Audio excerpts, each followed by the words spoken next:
Hi friends, இப்போ பார்த்தீங்கன்னா தனியா மசாலாவில் நம்ம வந்து சாம்பார் சாதம் செய்ய போகிறோம். நாங்கள் எங்கள் 3 பேர்த்துக்கு 1 டம்ளர் அரிசி எடுத்திருக்கேன். பருப்பு பார்த்தீங்கன்னா சின்ன டம்ளரில் ஒரு 1/4 டம்ளர் இருக்க மாதிரி இருந்தால் போதும். நம்ம சாம்பார் தூளை யூஸ் பண்ணி இன்ஸ்டன்ட் சாம்பார் சாதம் வந்து 1 பாட் ரைஸாக வைக்க போகிறோம்.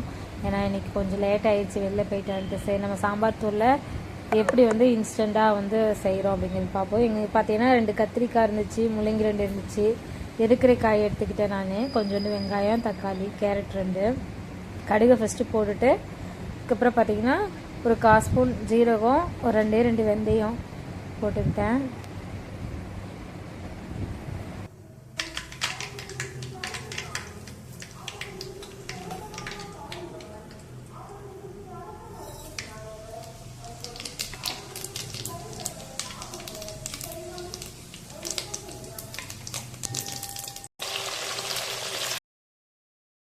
நம்ம பார்த்தீங்கன்னா என்னென்ன வெஜிடபிள்ஸ் இருக்கோ எல்லாமே ஆட் பண்ணிக்கலாம்.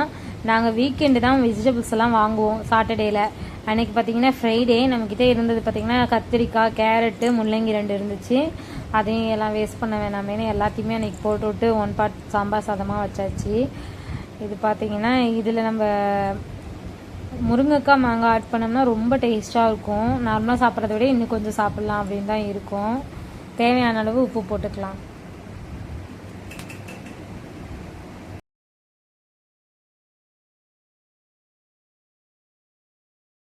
இப்போ பார்த்தீங்கன்னா நம்ம தனியா ஹோம்மேட் சாம்பார் பவுடர் தான் ஆட் பண்ணுறோம். 3 to 4 ஸ்பூன் வந்து ஆட் பண்ணிக்கலாம், காரத்துக்கு தகுந்த மாதிரி. நல்லா ஆட் பண்ணிவிட்டு நல்லா அதை ஃப்ரை பண்ணி விட்ருவோம். உப்பு போட்டிருக்கோம், மிளகாத்தூள் போட்டிருக்கோம், நல்லா அதை ஃப்ரை பண்ணி விட்ருவோம். இப்போ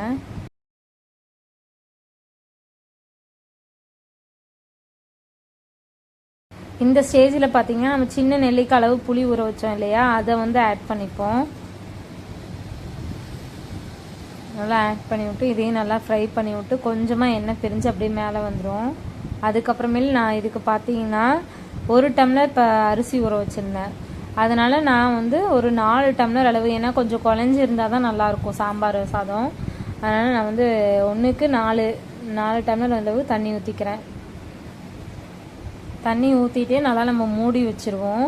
அது கொஞ்சம் நல்லா நுர கூடி வந்து நல்லா கொதிக்கும் போது நம்ம அரிசி பருப்பு ஊற வச்சுருந்தோம் இல்லையா, கழுவி, அதை வந்து நம்ம ஊற வச்சுருந்த அரிசி பருப்பு இது கூட ஆட் பண்ணிக்கலாம்.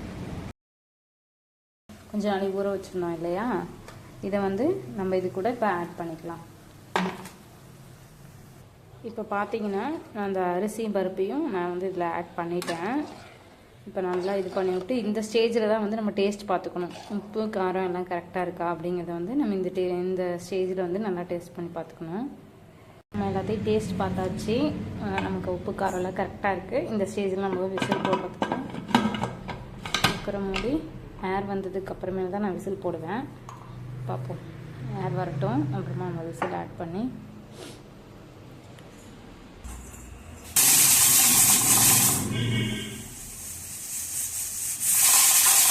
விசில்லாம் வந்து அடங்கினதுக்கப்புறமேலே நம்ம அதை ஓப்பன் பண்ணி பார்த்து காய் நல்லா மேலே வந்து நிற்கிது, நல்லா வெந்திருக்கு சாதம். பார்த்தீங்கன்னா நம்ம வந்து இந்த ஸ்டேஜில் வந்து நெய் கண்டிப்பாக ஆட் பண்ணிக்கணும், அப்போ தான் நல்லாயிருக்கும்.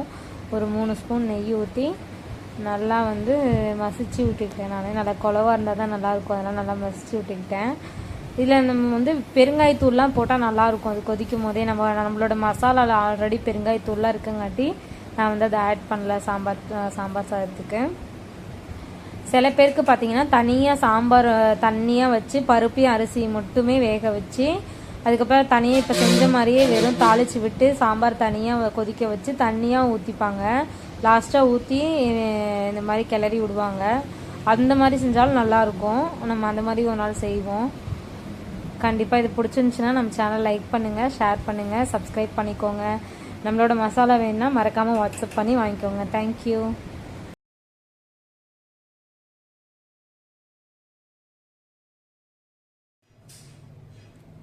சாப்பிடுனா